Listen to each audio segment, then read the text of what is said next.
tardes, compañeros. A continuación les daré una clase con referencia al homicidio en el derecho penal venezolano. Reduje lo que fue específicamente el homicidio, ya que el derecho penal es algo amplio, y decidí tomar lo que es el homicidio para explicar un poco lo que son las características y generalidades de él. Para comenzar, como les especifiqué, vamos a hablar acerca de las generalidades. Vamos a comenzar hablando acerca de lo que es el concepto de derecho penal, el concepto de delito, los elementos del delito y ciertas referencias que aparecen en el Código Penal venezolano. En cuanto a lo que es el derecho penal, tenemos que el derecho penal es la rama del derecho que se encarga de estudiar el delito y las sanciones que le son aplicados a ese tipo de acción. Esas penas específicamente en el derecho penal son esas sanciones que le son aplicadas al acto que es antijurídico especificado en la normativa o en el derecho positivo venezolano. En cuanto a lo que es el delito viene siendo, ¿verdad?, esa acción antijurídica, la acción antijurídica que debe estar especificada dentro de la normativa que, como anteriormente les expliqué, la encontramos basada en el Código Penal venezolano. Dentro de las generalidades encontramos que, establecido en el Código Penal, nadie puede ser castigado por hechos que no estén dentro de la legislación.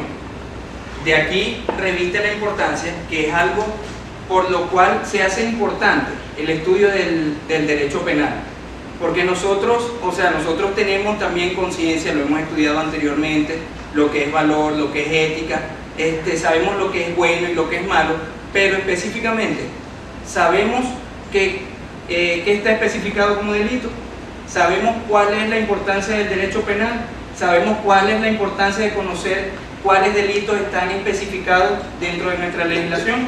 De allí viene la importancia del tema que a continuación se presenta.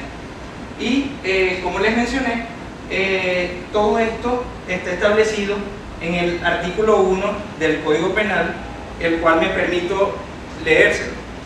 Establece, artículo 1: nadie podrá ser castigado por un hecho que no estuviese expresamente previsto como hecho punible por la ley, ni con penas que ella no hubiera establecido previamente. Entonces, mal podría, ¿verdad?, un agente de la autoridad poder llegar y, por decir un ejemplo, privarnos de nuestra libertad. Sabemos que nosotros tenemos el derecho al libre tránsito, y un caso específico, un caso común que nos pasa en la calle a diario, las alcabalas, ya sea ahorita, yo lo veo como una parte positiva.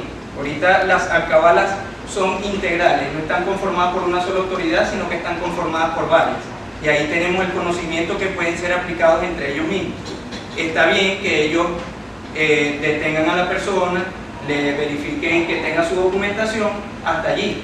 Nos ha pasado, yo sé que a cada uno de ustedes les ha pasado también, que de repente los para una autoridad, además de pedirle su documentación, que la pueden tener en regla, de repente le dicen, bájate del vehículo, que vamos a revisar. No hay una razón específica para eso tampoco. Por eso es importante que conozcamos nuestros derechos, y también podemos pedirle a esa autoridad, pero ¿cuál es la razón para que tú le vayas a pasar revista a mi vehículo? Que de repente ellos puedan tener también una razón que a nosotros nos parezca consciente, que esté regulada en la legislación, y nosotros digamos, está bien, con mucho gusto puede acceder al mismo. Profesor, ¿por qué? Porque es que se genera esa resistencia, esa respuesta muchas veces a la lectura de la persona que es abordada por la autoridad. Pero, o sea, por ejemplo, que a mí me detengan. detengan. Las mismas circunstancias que usted acaba de plantear, Okay. que te paran el carro y te piden los papeles, y de alguna manera eso genera a veces cierta resistencia en uno y hasta alguna respuesta agresiva, bueno. ¿no? ¿Por qué cree usted que se genera eso? A mí me ha pasado. A mí me detiene una alcabala a un punto ahí establecido, y entonces, amigo, ¿se puede orillar, por favor? Claro, cómo no, me orillo. Su documentación personal, aquí está, cédula, licencia, carta médica, todo vigente, perfecto. Carta médica, certificado médico. Entonces ahí viene la otra parte.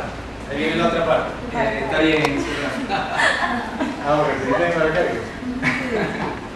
ahí viene la otra parte, ¿verdad? Ajá, se puede bajar del vehículo para revisarlo. O sea, existe una razón para que esa autoridad haga eso. No la... Dígame. Yo creo, profesor, que la pregunta que hizo la compañera es que ¿por qué hay tanta resistencia? Porque cuando el funcionario se dirige al ciudadano no lo hace de la manera correspondiente, como dice, que debe dirigirse un funcionario policial ante un ciudadano. Lo hace un poco de manera grotesca, fuerte, autoritario, porque ellos creen que no, tienen autoridad, como no, pero no es la manera de dirigirse. Entonces la persona se resiste para que le griten, y si está en estado se ha tomado unas 4 copas, peor la situación. Ahora, lo de la revisión de un vehículo, yo creo, profesor, que se debe es por desconocimiento del ciudadano también, ¿ok? En derecho, cuando un funcionario policial le dice a uno que te voy a revisar tu vehículo, uno, el ciudadano, debe preguntarle ¿y qué es lo que usted está buscando? Porque a lo mejor yo tengo ahí 2 kilos de pavón, sí, y el tipo me dice, no, es que yo estaba buscando los 2 kilos de pavón, el funcionario. No, usted me tiene que decir previamente a mí como ciudadana, yo estoy buscando armamento y psicotrópicos. ¿No? Es que por eso es que hablamos ahorita, ¿verdad? El ciudadano está en todo su derecho y puede preguntar. Disculpe, profesor, pero es que si el pavón es ilícito también va preso. Pero no lo tiene que decir, porque yo exacto, puedo llevar 2 kilos de pavón que acabo de comprar. Quiere decir que va, o sea, lo que quiere evitar es la suspicacia del funcionario. Claro. Pero es que no comparto que igualito está faltando. Mire, no, pero ahí está la razón, ahí está la razón. Hay una premisa también. La buena fe se presume, la mala fe se puede expresar. La mala hay que probar. ¿Qué pasa? Que ya yo lo dije también. De repente el funcionario le llega su documentación, aquí está su documentación. Le voy a pasar ahorita el vehículo y uno puede decirle, ¿cuál es la razón? Exacto. Y el funcionario puede decir, bueno, porque tenemos información, ¿verdad?, de que hay un transporte ilícito por aquí, ya nos avisaron, información de inteligencia, armamento, ok, con mucho gusto, adelante, revisen mi carro. Pero si no hay razón... No, porque entonces conseguir pavón, de y que lleva preso, porque tenía 3 kilos de tomate Yo como funcionario, automáticamente si estoy tomando una alcabala o un punto de seguridad, entonces la cámara ya se le revisa todo, pero ahí tengo que revisar su vehículo, porque revisar su cuerpo serial, usted tiene que aceptar Pero fíjate algo, los cereales hoy en día están puestos en los carros, que los funcionarios no tienen que abrirlo, sino que tú mires el parabrisas, miras la chapita y ahí está el cereal, no tiene necesidad de violar tu carro, de violar tu integridad. No, pero es que la cuestión no es negarse, la cuestión es, ¿verdad?, una conversación, es por esta razón, uno acepta, pero como dice la capitán también, a veces no es la forma correcta en la cual se piden las cosas. Claro, pero también lo que pasa es muchas veces el desconocimiento de los mismos policías, porque muchas veces uno para una cabala, el policía automáticamente se agarra la pistola y le digo, padre, saque la mano a la pistola y yo estoy armado. Eso es una actitud ya de que si ellos pueden estar buscando algo, pero tú inocentemente te pueden matar por darle tu pistola porque está autorizado, pero el policía está tentativo a que alguien lo va a agredir. Es que ahorita también está algo, la tolerancia que se habló, la cultura que se habló, todas esas cosas. Y por eso lo pienso, profundizar en eso. Disculpa, Valeria, yo pienso también que viéndolo de otro punto de vista influye la parte psicológica. Porque si yo voy muy tranquila y me paran, yo digo, ¿por qué me paró? Yo no estoy haciendo nada. Y esa parte psicológica también influye en que uno no responda mal, no esté dispuesto. O al contrario, el que la debe la teme.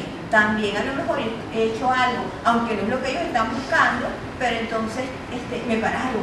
Si yo por allá atrás hice tal cosa, yo pienso que también esa parte psicológica influye en la reacción que tiene cuando lo mandan en las instituciones y tal, que ya la persona lo que está en cuenta que está predispuesta también. los hermanos Fadul sentó un precedente que ya nadie quiere lo para en una cabala, porque piensan que lo van a Permiso, le voy a agregar algo. De lo que dijo Corina, la doctora Corina, siempre cualquier funcionario debe saber cómo expresarse hacia otra persona, con respeto. Y un funcionario que está haciendo un procedimiento, antes que todo, debe identificarse. Porque, ¿cómo sabe usted que es un guardia nacional, que es un policía, o un PTJ o un civil? Primero, identificarse. Segundo, bueno, estoy haciendo ese procedimiento por decir la razón, como dice el profesor, ¿no? Porque en el caso de la psicóloga, allá, no sé, todos ustedes tuvieron que haberlo escuchado en un momento, la psicóloga iba en su carro, ¿verdad? Sola. Uno, la mujer, cuando siempre anda en su carro, uno siempre anda como resguardada y, bueno, protegida en el sentido de que, bueno, uno va sola en su carro, tiene que estar pendiente de todas las circunstancias alrededor, ¿no? ¿Qué pasa? Vienen unos funcionarios de la policía de Caracas, vestidos de civil, en moto, le dicen se detienen por San Agustín, no se identificaron, no estaban vestidos de policía, le hicieron un procedimiento, ni siquiera la dejaron hablar ni nada, apenas abrió la puerta de su carro y le dispararon. Sí, esos son casos como esos los conocemos. Les agradezco también, y es mi intención, ¿verdad?, que todos podamos participar y que la clase se haga interesante. Ahora, continuando con lo que tenemos establecido aquí, ¿verdad?, tenemos en cuanto a de la generalidad ciertos puntos que establece el Código Penal, y es también el efecto retroactivo de la ley. El efecto retroactivo de la ley, cuando nosotros estudiamos el derecho, también hemos aprendido un poquito de latín también. Nosotros lo conocemos, en el ámbito del derecho, lo conocemos como el indubio pro reo, ¿verdad?, que es el efecto retroactivo de la ley. En el Código Penal se aplica en el artículo 2. Las leyes penales tienen efecto retroactivo en cuanto favorezcan al reo. Aunque al publicarse hubiera ya sentencia firme y el reo estuviera cumpliendo condena. O sea, una persona, el reo es la persona que está sentenciada, ¿verdad? Ahora, la ley es retroactiva, se aplica hacia el pasado en el caso que pueda beneficiar la condena que está recibiendo ese reo.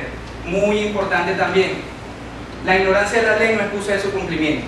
Muchas veces nosotros lo hemos hecho, no solamente con un delito, sino, por dar un ejemplo, viniendo a la clase, que de repente, ¿dónde está tu trabajo?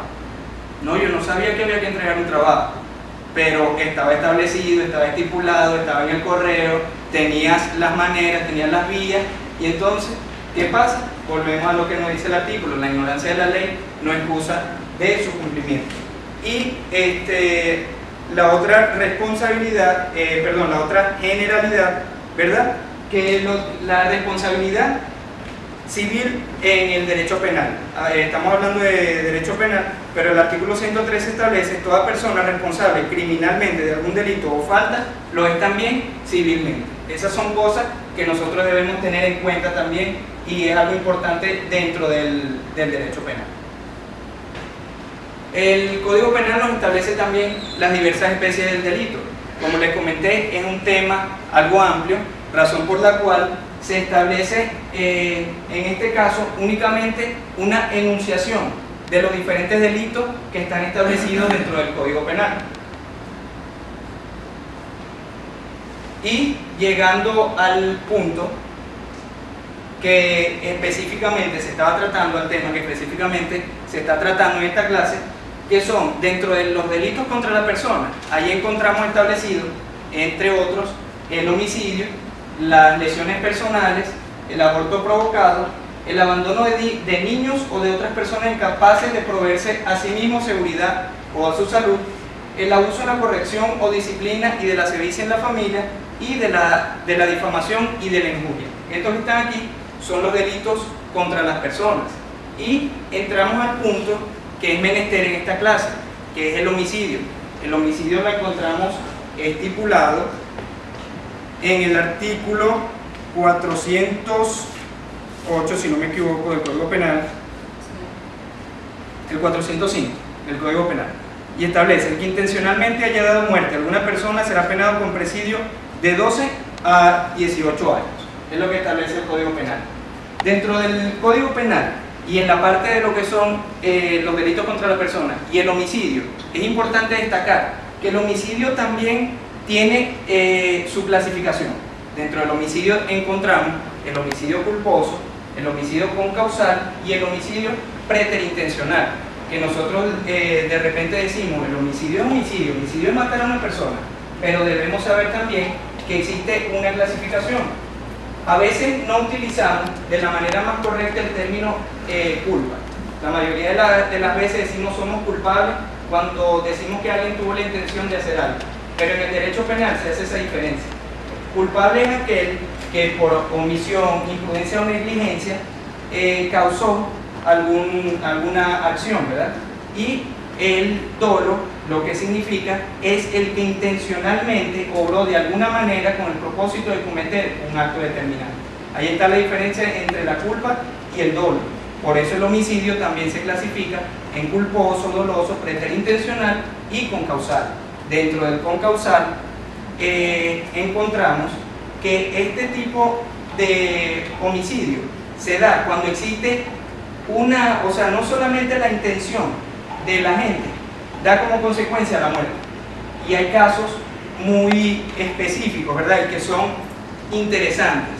Por ejemplo, hay uno muy interesante, ¿verdad? Que es el homicidio concausal. En él debe haber una causa que trae como consecuencia la muerte. Y vamos a un caso, que aquí hay una clasificación también.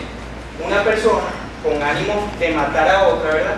Pero lo que hace es golpearla nada más. Con un golpe no lo iba a matar, pero a consecuencia del golpe la persona cae, se golpea la cabeza y muere. Es un homicidio concausal. Hubo una causa, ¿verdad?, que trajo como consecuencia la muerte, que no pudo haber venido únicamente con el golpe. En cuanto al preterintencional, eso es, sí, aunque ese sí. Después tenemos el preterintencional, que en el preterintencional lo que hay es, dígame, no. El preterintencional es que va más allá de la intención que tiene el agente que lo causa. Es decir, en este caso la intención es de lesionar únicamente a la persona. Hay muchos casos interesantes también que nos permiten entender cuál es ese homicidio. Por ejemplo, una persona, un caso muy famoso en España, llega un agente únicamente a cobrar un impuesto. Cuando le llega a la persona, ¿qué hace la persona? La persona huye. Ese agente que llega a cobrar tiene dos armas, tiene un rolo y tiene una pistola. ¿Qué hace? Agarra el rolo, le lanza el rolo. ¿Cuál es la intención? Lesionarla, ¿verdad?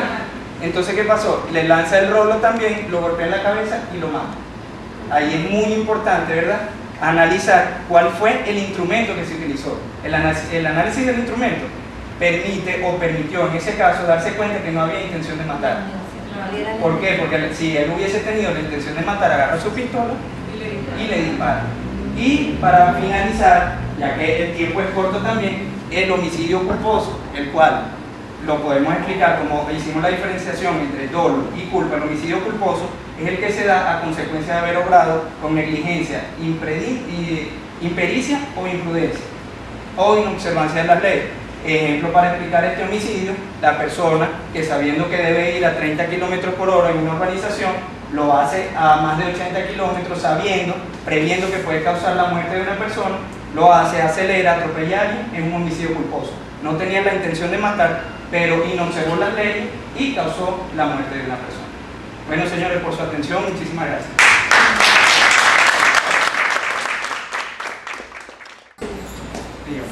Estás vestido de gala. Gracias. De mortal civil, como le dije, que además se ve muy bien. Yo quiero que tú me digas lo siguiente: ¿cómo sabe un docente en medio de una institución? ¿Cómo sabe un docente? Dime cómo lo manejarías tú. Porque son los indicadores que te dicen a ti: debo cortar una institución. ¿En qué momento?